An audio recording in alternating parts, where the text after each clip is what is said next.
Hello, thanks for being in a new video. This time I have full review of the Motorola Edge 40 Neo. Let's get started. I can easily tell you that this device is going to be one of the most recommended to buy, not only this year but next year, because it will probably continue to drop in price and will become one of the most attractive options. Its launch price in Mexico is 7,999 pesos, approximately $450. And I don't know about other countries, but at least in Mexico the price looks very competitive with respect to all the specifications it incorporates. Its official distributors, in addition to Motorola stores both physical and online, are Liverpool, Coppel, Electra, Palacio de Hierro, and Walmart. Then join me to see what it has to offer compared to its competitors. The front is perfectly well used thanks to the incorporation of very thin bezels. The screen has curved edges, so it gives it a touch of premium style as well. Although regarding resistance, this glass doesn't have Gorilla Glass or anything special. We expect it to have a good level of resistance, but we would like it better if it had Gorilla Glass. On the right side, we have the power button along with the volume buttons in a fairly thin frame. On the top is a microphone and Dolby Atmos text, although there is no audio output on the frame but in the earpiece area for calls. The left side is completely clean, and at the bottom we have the slot to place a nano SIM card, although there are regions where you can also place 2 nano SIM cards. There is also placed the USB-C port, another microphone and the main speaker, plus some regulatory information icons that from my point of view spoil the design a lot. Its thickness is just 7.89 millimeters and has a weight of 172 grams, so it is really very comfortable to hold in your hand because it does not get tired. Also, on the back cover, it also has curved edges to have a very comfortable grip, and this back cover in this edition is made of synthetic leather. It is also available in another color called Black Beauty and Soothing Sea. And remember that the colors are chosen in collaboration with Pantone, so in this case the color is Canil Bay. Honestly, the color is one of the most attractive design of this device that looks very original and with a soft touch in this edition of synthetic leather. There is also another edition with an acrylic back cover that is thinner and lighter. And to finish talking about the design, you should know that it is IP68 certified, so it is water resistant. That is to say that the device passes the test of remaining submerged at a depth of 1.5 meters for 30 minutes, but in pure water. So if you want to submerge it in pool water or seawater, the device could resist, but for the most part, do it for short periods of time, and after that, rinse the device well with pure water to avoid the rapid deterioration of the protection systems that in any way degrade with the passage of time. However, that a device of this price has this protection is totally good and one of its strongest points. The screen is 6.55 inches, so it is not the largest we see today, but that also makes the device very comfortable and has enough space to give you a good viewing experience, and even when playing games we also have enough space. This screen has a full HD plus resolution of 1080 by 2400 pixels.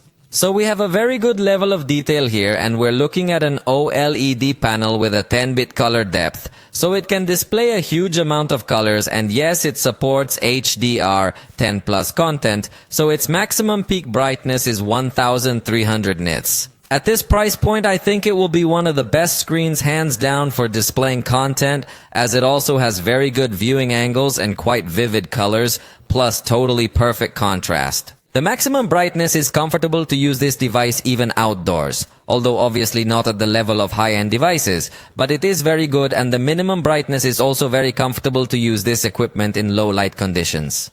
On the other hand, it also incorporates a very high refresh rate that goes up to 144 Hz, so all the movements you see through this screen will look very smooth and fluid, confirming to us that at this price it is likely to be the best screen.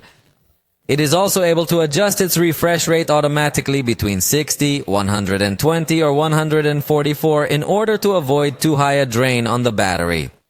We will also find 2 different color calibrations in case you want more natural or more saturated colors, then everywhere you look, it is an excellent screen.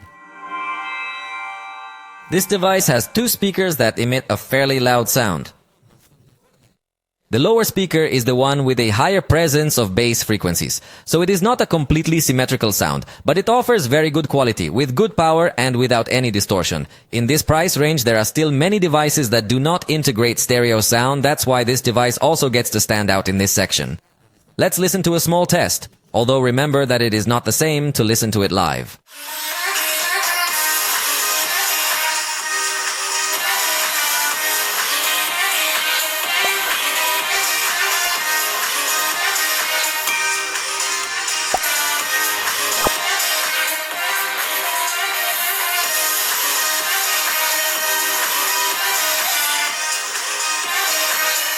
And to enhance the sound experience, it also integrates Dolby Atmos, and in its configuration we will find various presets for a different type of sound, and even in the custom preset we can edit specifically how we want it to sound with a 10-band equalizer available. I like the fact that it allows us to customize the audio without the need to have headphones connected, plus it offers us some quick equalization presets, not only within the custom mode, but also within the music mode we have some special options, including a surround virtualizer and a volume leveler, so the sound experience is really too good in this equipment. The only drawback is that it does not integrate a headphone jack, so if you want to connect this accessory, it will have to be through the USB-C port or wirelessly. And in case you choose wireless headphones, fortunately, in addition to the codecs that all devices integrate, it also has the aptX codec that gives you a higher resolution, in addition to LHDC. Then also in this sense, the experience is very good because if you have some wireless headphones compatible with these codecs, you will be able to enjoy music with high resolution, even without cables. In this price range, it is uncommon to see support for these codecs.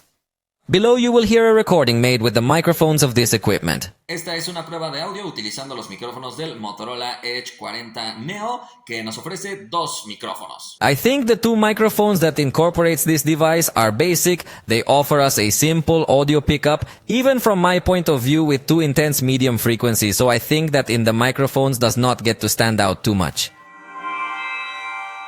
The front camera of this device is 32 megapixels with f2.4 aperture and fixed focus.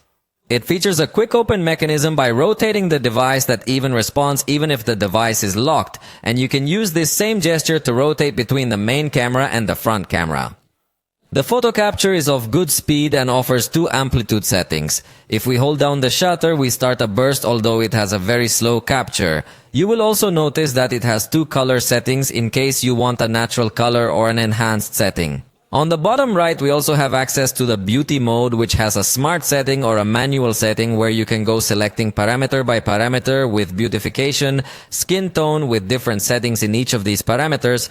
You can also adjust the size of the eyes and slim the face, as well as adjust the size of the nose. So it's a pretty intense mode, although even with all the parameters set to maximum, it doesn't look too artificial.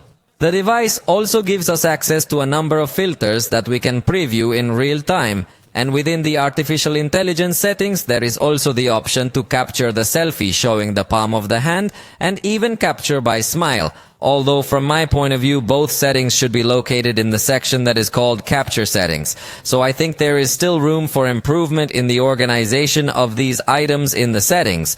But I like that these options do exist. This way you can take pictures of yourself even if the shutter is a little awkward to hold just by showing the palm of your hand. The selfies in the daytime have a good level of detail, although not very good color accuracy, as there are some colors that will come out slightly paler, and overall the lens quality doesn't feel too high. However, for the price range, I think the selfies have a good quality. The lens has a good range, and so it gives us two different framing settings, and in both we see good focus even though it is fixed focus. In backlight, the preview still doesn't look optimized, so there are areas of the image that look overexposed and burnt. And after taking the picture, it manages to optimize these areas better, although the highlight area still looks slightly overexposed, so it doesn't look like the highest quality of headshots to me.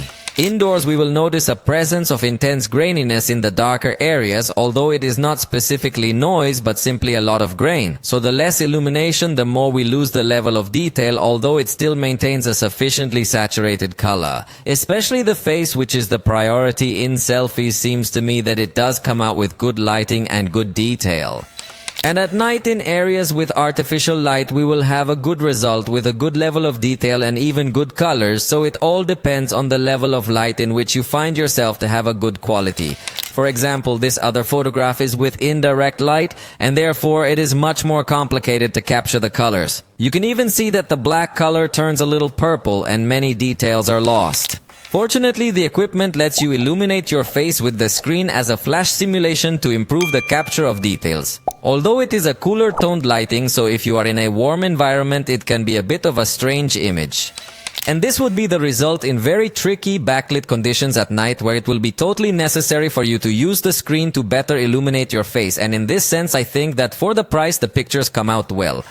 This camera is also capable of taking portraits, and at night I think that the result is very adequate, especially because in this case there is no object nearby. However, even in the daytime it will not be able to detect objects, so the pictures could come out very artificial when you are close to one. Fortunately, the face detects it well and does not present cloudy edges, so I think it is a good result because only high-end devices will be required to detect objects. On the back camera, we have the main camera of about 24mm, 50 megapixels in its sensor, and f-aperture 1.8 with autofocus and optical stabilization. That is to say, it is a considerably good main camera and is accompanied by an ultra-wide camera of about 13 or 14 millimeters approximately, 13 megapixels on its sensor, f-aperture 2.2 and autofocus on its lens. So this camera, let's say, can also act as a macro camera. So even though it doesn't have that many cameras, it really is a considerably good photographic system for this price range. And I emphasize this because most manufacturers in this price range prefer to put ornamental cameras or sensors with too much resolution but are not well optimized. However, Motorola does optimize well all the resources of this device. Next, let's test the capture speed of this device. I tried to capture number 1. I'm going to make a second attempt anyway, and as you can see, the first time it took a little bit longer, but the second time I captured exactly the right moment. So definitely the capture speed is very good, although the burst is quite slow, especially compared against the burst of other devices where you can capture the exact moment much more accurately. On the main camera, you also have the 2 color modes as well as access to the filters in real time. If you tap on the screen, you can adjust the exposure and also the focus, but there is also the Pro mode available where you have more parameters. For example, the focus, the white balance, the shutter speed that can go up to 32 seconds, the ISO that can go up to 3200. And we also have the exposure compensation, and the device allows you to take pictures in RAW for further development or also in RAW and JPG at the same time. So we really have a considerably advanced camera experience, and within the portrait mode will be where you can have here the focal lengths expressed in terms of professional photography. In automatic mode, it is not able to recognize documents for scanning, but fortunately it does have a special mode to perform this action. It will automatically detect the edges, and this document can be exported to a PDF document easily in the share button and in the print section, so it offers good features in this regard as well. Also from the automatic mode, you can scan QR codes to quickly access a web page. Capture speed and motion captures might be more difficult for this device when we have a backlit scenario. Then moving objects will not come out very well defined. The ultra-wide camera presents a very similar behavior in this regard, although from this point on we are noticing intense chromatic aberration with this lens. This device does have a high-resolution mode where we have 50 megapixels as a result, and it seems that they are well used, although the level of detail is not as spectacular as it could be with devices of higher ranges. But I think that at this price, if it offers a good capture of the details, so we could not demand much more. Outdoors, the main camera has a little more saturated colors than I would like, and in general, the level of detail of the automatic mode does not seem to me the most remarkable. So I think the pictures come across as plain. I don't think that's its most appealing point. The ultra-wide camera outdoors behaves very similar in terms of color rendering, although I already told you that it generates much more chromatic aberration in some areas, but the level of detail is very similar to the main camera without really standing out. By the way, if you wanted a photograph with greater amplitude, you could use the panoramic mode that at the same time enables a view at 360. It maintains a good resolution, although a poor dynamic range, having areas of the photograph totally burned. Indoors, the main camera, I think it fares very well. In fact, it is curious because it seems to me that it has a better result when we have a little less intense light, since in this photograph it highlights the details very well and has a considerably good color saturation. On the other hand, the ultra-wide camera captures colors a bit paler in this type of scenario, although it avoids noise in a good way. In backlight, the preview doesn't look optimized, but after taking the picture, it manages to balance highlights and shadows nicely, though not perfectly, as there are still some areas that are completely burnt out. But I think for the price, it takes a still considerably good quality picture. Although due to the focus it has, the result can look a little strange in level of detail in the more distant areas. The ultra-wide camera likewise performs well in this backlit scenario. It just might come to look more chromatic aberration for this type of lighting conditions. At night, the main camera gives us a good result, although in darker areas it loses a bit of detail in order to avoid the presence of a lot of noise, but I think the result is completely positive. If you use the night vision, though, the level of detail is increased, so it all depends on the type of lighting you have. You might want to edit this picture to avoid it looking so yellow. The ultra-wide camera does not perform well in this type of conditions, as there is very little light input and the color rendering is much worse, as it looks completely in a yellow color. This could be corrected through a software update that we expect them to release. The zoom does not attract too much attention, as it only allows us to reach up to 8x digital zoom, and we do not get to appreciate an excellent level of detail. I don't think it disappoints for the price range, but it doesn't seem to take full advantage of the 50 megapixel sensor. Using 2x digital zoom for macro photography seems to me to still manage to maintain a very good level of detail, although the colors do become slightly oversaturated. But remember that the ultra-wide camera also has autofocus, so you could be this close to focus on objects, and since it is a higher resolution photograph, you could still zoom in digitally and still notice an excellent level of detail. So macro photography does seem to me to be well covered by this device. The portrait photography seems to me to be of good quality, especially since in this case it is a backlit scene where the face was completely in shadow, and there are some other areas that receive direct sunlight that come out slightly overexposed, but for the price we couldn't get too picky. The most remarkable thing is that I managed to detect with very good accuracy these objects to keep them in focus, and no cloudy areas or anything like that are noticeable. So, I think portrait photography is of a very good level, especially considering the price of this device. Video recording is another attractive point of this device since it does have support for 4K, both in the main camera and in the ultra-wide camera. Most devices in this price range can't even record in 4K, and at best only the main lens will record in 4K. However, here Motorola puts us both cameras with support for this resolution. If you want to record at 60 frames per second, you can do it in full HD, but only with the main lens. So here we do find a disadvantage because the ultra-wide lens is not capable of recording at this frame rate per second, which is ideal for more action scenes. Also, when recording, you will notice that although we do have a convenient slider for zooming, it doesn't really allow us to switch between the ultra-wide camera and the main camera. So we need to stop the video recording to be able to adjust to the other lens, and that is definitely a weak point for me. While we are recording, we can also pause and resume the clip, take a screenshot, and we can also turn on the flashlight without the need to stop our recording. What we can't do is rotate to the front camera without stopping our video first. As part of the manual settings, we only find the focus and exposure adjustment, as the Pro mode works exclusively for photography.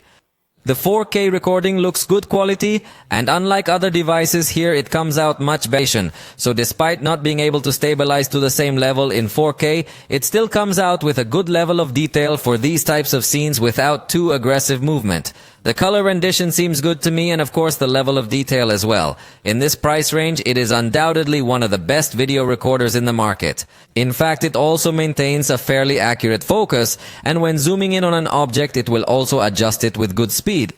Possibly it does not have a level of precision as high as devices of higher ranges, but for the price range I think it does record very well. It will not have a color accuracy as advanced, but we could not ask for something more beyond.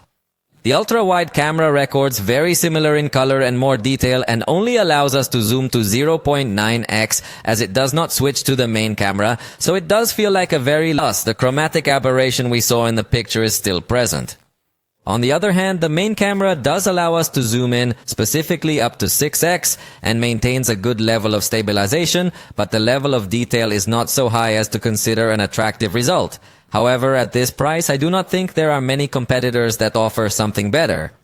Indoors, it is likely to appear much more noise because there is not so much presence of light, but it is still remarkable recording quality in 4K, especially in conjunction with the good stabilization that has, which is something very difficult to find in devices of this price. So the video comes out with good color saturation and good level of detail. The ultra-wide camera has a very similar result also in this type of scenarios, although it begins to suffer a little more by the absence of light, but the truth is, and so I would like if it allowed us to make the exchange between the ultra-wide without the need to cut the video. In backlighting, you will notice that it will give full priority to illuminate the face, so the back areas that are too brightly lit will be completely overexposed and burned out.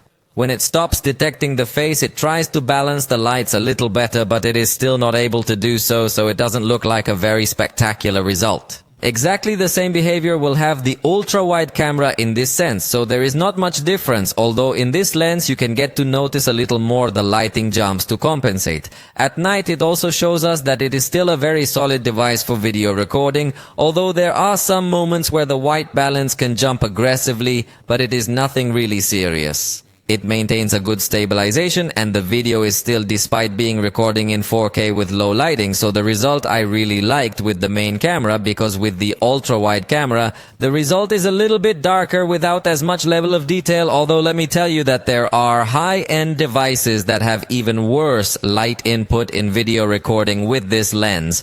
That's why I get to highlight a lot this result of night video recording. Without digital stabilization, you will obviously notice a lot of movement, although you can take better advantage of the framing. The good news is that you can disable it, but if you are walking or running, you will notice the movement too much, since you depend only on the optical stabilization.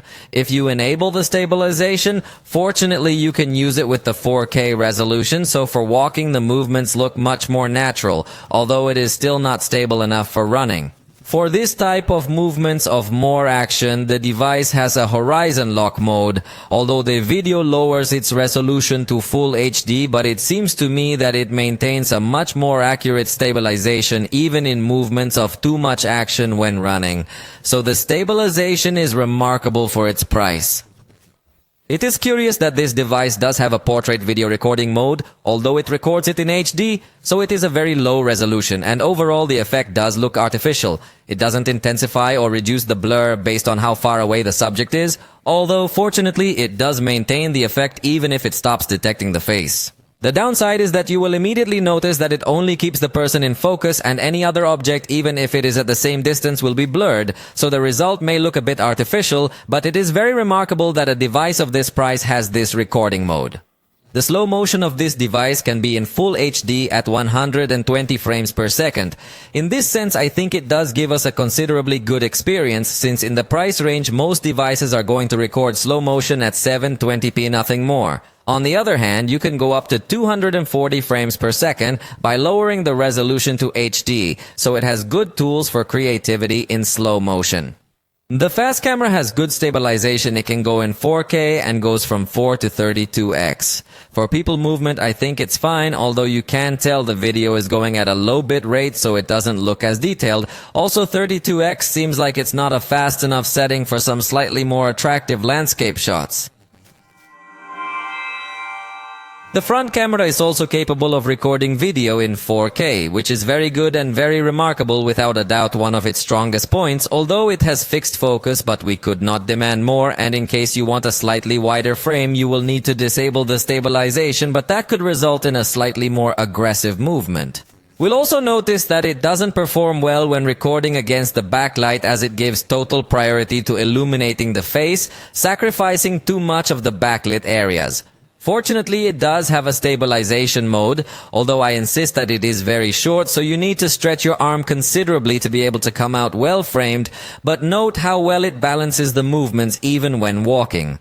Indoors, the colors come out a little darker and there is a greater presence of noise, especially in the darkest areas, unlike the photograph where I think it managed to reduce noise significantly. And at night again, there will be greater presence of noise even if you have some area with artificial lighting. You notice quite grainy, especially when there is more movement. And if you go to an area of indirect light, you will also notice that it is no longer able to illuminate the face well, but it is natural in a device of this price. I think it behaves well enough. Something curious is that it also has the portrait recording mode on the front camera, something unusual in devices of this price, although the resolution is in HD only. But for some content, I think it will be fine. In fact, even the hand does keep it in focus, although it obviously maintains its bad behavior against backlight. So the ideal in these cases will be to record with a lighting close to you, and something that I found curious is that some objects also manages to keep them in focus, but only in very specific moments. In the front camera, you also have fast camera with the same settings that I mentioned and with good stabilization, although you do not have slow motion, but it does have a dual recording mode in full HD, so you could show the rear camera and front camera at the same time. This can be very useful for bloggers or content creators, although it does not allow you to switch between the ultra-wide camera and the main camera, but it does allow you to switch the view, and you can also move the picture in picture mode box around the entire screen. Split screen mode is also available, although you can't reassign the size or dimensions of each of the videos, but you can change their position, so it can be a very useful mode. We will find Android 13 running on this device, and on top of it the little customization layer that Motorola adds called My UX that actually just adds some interesting apps and options, but the system remains very pure, and that makes the experience really very smooth, very stable, and quite light. Regarding updates, the manufacturer promises 2 years of software updates and 3 years of security patches. It's not the most advanced in the industry, but in this price range it seems to me that only Samsung is going to offer you a better policy. Actually, I think the device does have a good lifespan in terms of updates, and also insists that gives us a fairly stable experience. Most of the options added by Motorola are within its application called Moto, as many Motorola devices have a lot of gestures such as opening the camera that already showed you a moment ago. Also turn on the flashlight by shaking the device is still present here. But some gestures are added such as quick launch by double tapping the back of the phone, so you can select a specific application you want to open when doing this action. It also has a screenshot by placing 3 fingers on it at the same time. You can ask the device to unlock automatically when you pick it up, also turn it upside down to activate the Do Not Disturb mode, and even a gesture to split the screen in 2, which can be very comfortable when trying to raise your productivity because you can have 2 applications running at the same time here. And speaking of that, it also has the sidebar from which you can open applications in a floating window mode, and it should be noted that YouTube is supported as well as Instagram. These are 2 apps that are generally not supported by any device that supports this floating window mode, but Motorola does have it enabled. The only detail here is that you can only open 1 application at a time in this floating mode, which if you combine it with the split screen mode, we could have up to 3 applications open at the same time. Within the customization settings, you can also enable the edge light so that these edges emit some special lighting in a certain color, and that effect can look very attractive when the device is face down to take advantage of the curved edges. As you notice, Motorola is adding more and more attractive options. However, it has also removed the active screen option that usually showed you the clock with some quick notifications. Instead, now appears the clock completely enlarged with the option to unlock the device directly. And note how now does not allow us to interact with notifications, but simply allows us to click on them to see more details on the lock screen. In short, we are in front of a fairly simplified system, very stable and fluid each time with more options, but still feels simpler than others.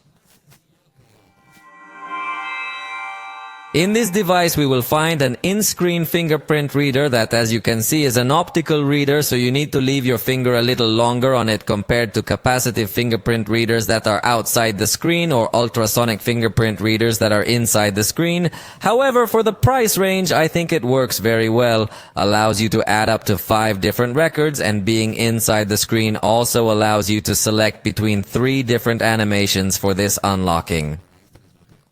It also has facial recognition, but it's only in 2 dimensions, so its security level is not too high, so even here it alerts you that people similar to you could also unlock your device.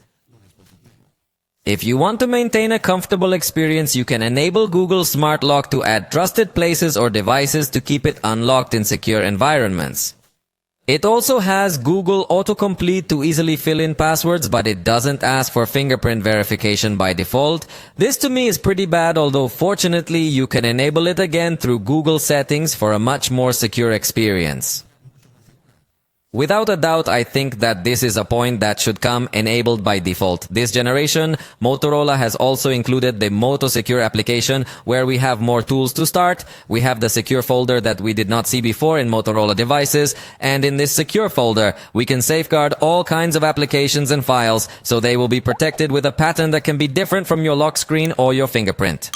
Another very interesting feature is the detection of phishing. This can be useful to prevent someone is going to trick you to get to steal your passwords. It also has a rather curious function to mess up the pin of your lock screen if you use a numeric pin, and if you still did not know, Motorola is from Lenovo, the famous laptop manufacturer, and for some generations they have decided to integrate the Team Shield technology also in their mobile devices, which are several layers of protection at the hardware level to avoid being attacked. Then yes, it offers a good level of security, only I would like to integrate a more aggressive option to find your device in case of any loss, because at the moment they only use the functions of Google. And another important point that Motorola adds in security as a standalone application is family space. I would call it kids mode, because you can easily create different profiles for your children and you can assign which applications they can use. You can even slightly customize this space, and you can say if a password is needed to exit this mode, and if you are going to put a timer, then you can have several profiles and just press the start button and give it the necessary permissions, and after that you can continue, although these permissions from my point of view should already be activated by default, being a system application.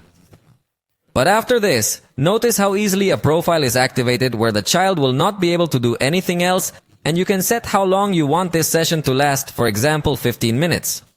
The child will have a visible timer to know how much time is left and cannot use other applications, but only those that you have authorized to leave obviously must be authenticated through a fingerprint or a pattern that has authorization. The battery is 5000 milliamps, and in my test it yielded practically the same as all devices with this type of battery. That is, with a fairly active use it would give us about 5 hours. Although I insist with a very aggressive use, since this issue depends on what type of applications you use and many more details, but in general I think it does not disappoint. However, it will not be its most attractive point. It also offers a basic battery saving mode and does not have a more extreme mode for an emergency. Charger is 68 watts, so it is very fast, and it is also compatible with Power Delivery 3.0, so you can connect other chargers with this standard in 15 minutes of charging it. Recovered 49% of energy in 30 minutes, it already reached 84, and in 45 minutes it finished its charge up to 100%, so it really charges very fast. And it also has optimized charging, so in case you are the users that leave your cell phone charging all night long, the device can learn your routine to charge slower and finish its charge when you want it to finish its charge when you want it to.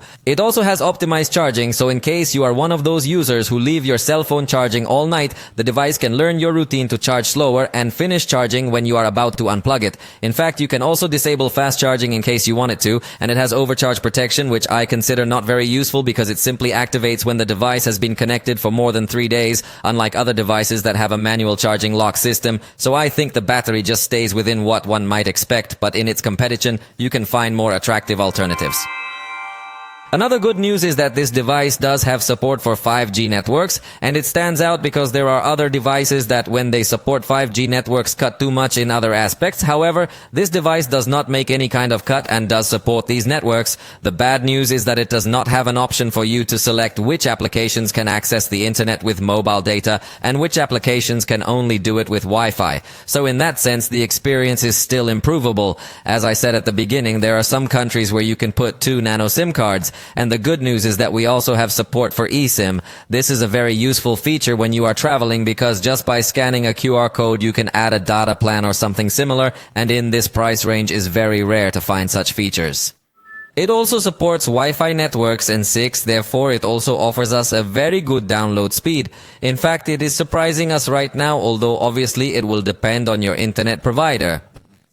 In Bluetooth connectivity, we will also have good news because it supports version 5.4 to have very good stability and also has NFC support so you can make contactless payments with Google Pay. And we will also have the support to project the screen wirelessly both in mirror format and with the ready for function. In fact, with the traditional function will not appear many devices but only those that support Chromecast. But instead, you can open the Moto Connect application, and in this case, a list of several wireless monitors and screens will appear. When you connect, automatically opens ready for, and your mobile device is transformed into a trackpad, so it will offer you several options. You could open your applications in a desktop format, that is to say with several windows and multiple applications, that if you combine it by connecting a keyboard and a Bluetooth mouse, you could practically use this device as if it were a computer but still with Android applications. In fact, also in these ready for options appear others like to make video calls and take advantage of the camera of this device, but project this call on a larger screen. Or also appears a video section where streaming applications or similar will appear in order to control everything from your cell phone, but you have the convenience of watching it on a larger screen. And finally, you can also play with this mode, but being a wireless projection has enough latency, so the games is not highly recommended to run them here. Android Auto will also be available both wired and wireless, and Sensors also integrates absolutely everything we can ask, including a good physical proximity sensor, confirming that it is a very complete device. Perhaps a small detail that we could demand would be a vibration motor of higher quality, since in this case is a motor on the Z-axis that does not produce a feeling so advanced, but I insist that this is too demanding. Motorola's ecosystem is currently quite short. It seems that even though it is part of Lenovo, in reality the companies work very separately, so there is not a very good integration. In fact, there is not even such an advanced integration between Motorola cell phones and Motorola headsets. Then its list of additional devices is quite short, and I insist that they do not have a good interaction. In this aspect, it feels a brand still without too much strength. That also depends heavily on Google. For example, in the home controls, we will find Google Home directly. The backup of your information in the cloud will be through Google Drive, and depend on technologies such as Nearby Share or Google Fast Pair to interact well with other devices. The good news of all this is that you can install Ready for on computers of other brands and not necessarily Lenovo, and with that we will be able to use several functions of our cell phone from other devices. For example, you can directly transmit applications for use on the computer, the same thing you can do but in desktop mode to use your device with windowed format. You can also duplicate the screen completely, use the webcam of your cell phone from the computer, transfer files wirelessly, enable the Wi-Fi zone to work as a hotspot. You can even tell the device to block the computer remotely, and finally you can share your clipboard so that the text you copy on the cell phone you can paste it on the computer. Then the interaction is considerably good, but you have to manually install all these tools, so it is not considered to be such an advanced ecosystem, but it is very grateful for the creation of this tool. Let's do the application opening test quickly. Remember, this is running in fast motion, so it doesn't take us that long. The device has the MediaTek Dimensity 7030 processor, a considerably modern processor, and comes with 12 GB of RAM with 256 GB of storage with no micro SD support. 2.8 seconds is a very good time for a device of this price, confirming that the processor is really very good and very agile for running this type of applications. Obviously, this is the simplest test, but consider that the team opened quite fast each of these applications, and also if they are keeping running, which means that those 12 GB of RAM are perfectly well managed, especially consider that this is because the system is very light and does not have as many features as may exist in other devices with heavier customization layers. Although anyway, here we already saw a small reboot that was not so comfortable, but in general we could say that the experience has remained completely good. It seems that when you make very fast changes, if you can get to cost, but I insist that we could not get so demanding in a team of this price, really comes to surprise the good performance that has. The storage is also completely good, although if we could get more demanding, we would like to have micro SD card slot. But honestly, with this internal storage capacity, I do not see so necessary to incorporate a card. You will be able to save a huge amount of documents, photos, and videos. Let's go to our test to export 4 clips recorded in 4K with this device with a total duration of 1 minute to see how long it takes. It took almost a minute, so it seems that in this type of tasks, the processor is not so powerful. But still, it is striking that in this price range, if we have the capabilities to edit video in 4K, for games, Motorola adds an application that is called The Same Way, and here you have collected all the content you have installed, and you can even watch your gameplays quickly, plus you can configure the independent experience of each game to select if you want a high performance mode or a battery saving mode when running this content, as well as you can adjust the refresh rate of the screen individually for each game and select the resolution you want this screen to have. You can also improve the touch sensitivity and select if you want to avoid unwanted touches in the corners, as well as improve the latency in the Wi-Fi.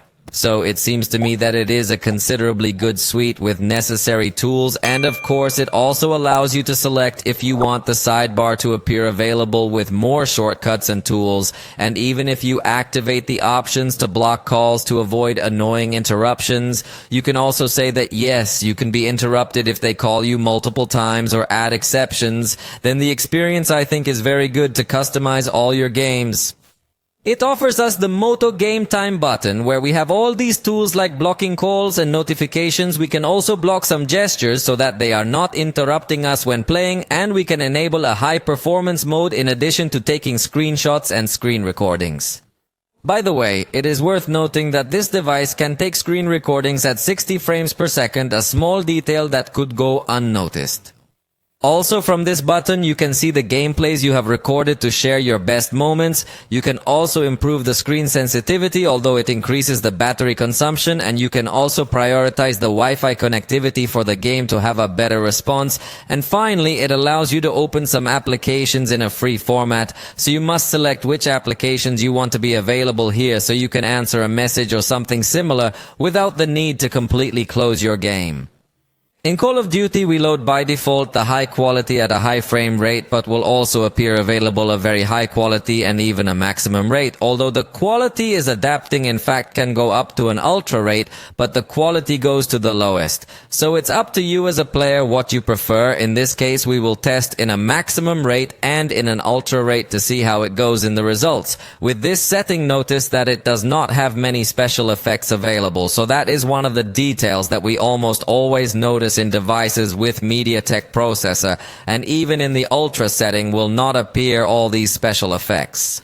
The experience is undoubtedly very good with respect to the rates it supports, which are very high, although it does not support detailed graphics or special effects, but honestly it is not seen to be totally necessary. With this configuration gives us a very good experience, and also the fact that it supports screen recording at 60 frames per second also gives you a feeling of even greater fluidity when recording your gameplays. Then in this price range, the truth is that it gives you a significantly good experience when playing. With the ultra rate, we also noticed that it did reach 90 frames per second, so the experience is completely good. In fact, it is completely amazing that in this price range already allows us to achieve this kind of refresh rates, obviously without much graphic detail, but definitely that behaves very well. Although in this setting, we also noticed that the temperature began to rise a little uncomfortable way, but it is natural, I think, if you want to play without much heating, if you should lower the refresh rate, but if you want to give priority to this refresh rate, if you will have a good compatibility. In Legends, as always, we have by default the automatic setting, but for the test we set it to high quality, although for the price we should have set it to medium quality, but since it had behaved well in the last test, we wanted to put it to a heavier test at 60 frames per second. With this setting, the truth is that it went pretty well, although the stability is not reported as high because in the initial minute and a half or so had remained between 90 and 100 frames per second, but after this period dropped to 60 frames per second, and this is very curious because in the configuration is set 60 frames per second, But for some reason, this game can go to more than 60 if you see that the device has the capabilities, although later I insist that surely to avoid overheating or to maintain good fluidity, it was set to 60 frames per second, so although the stability does not look so high numerically speaking, I think it does give us a completely stable experience at 60 frames per second. It also gives us a very good graphics quality. In the SpongeBob game, we selected a medium graphics quality with a medium resolution at 60 frames per second to put a test according to its price. The experience, again, you will notice that it was good, although it was not able to reach up to 60 frames per second, but in the number in which it reached, if it maintained a good stability then to play, I consider that this device, if you will give you a good experience, although it is not a specialist in this section, but if you are a casual gamer, the experience will be completely good, since even in this case you saw that it did not get to heat up so much. Finally, on Henshin Impact by default, this device loads the low graphics quality, but for the test we set it to medium quality, and we also went up to 60 frames per second to push it a bit more to the limit. With these settings, again, it gave us a good experience, although again it wasn't able to get to 60 frames per second, but in return it gave us a considerably stable experience that isn't fluctuating too much.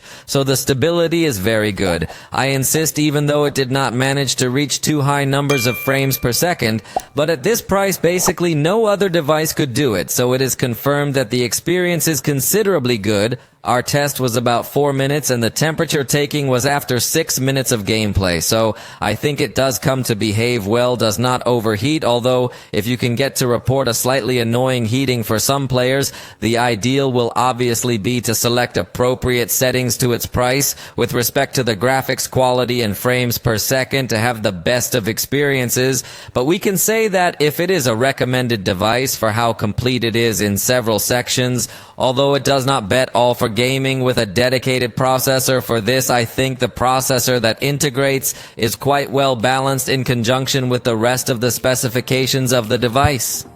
And with this we have come to the end of this video. I hope you liked it. If you know, you can tell us, and we'll see you next time.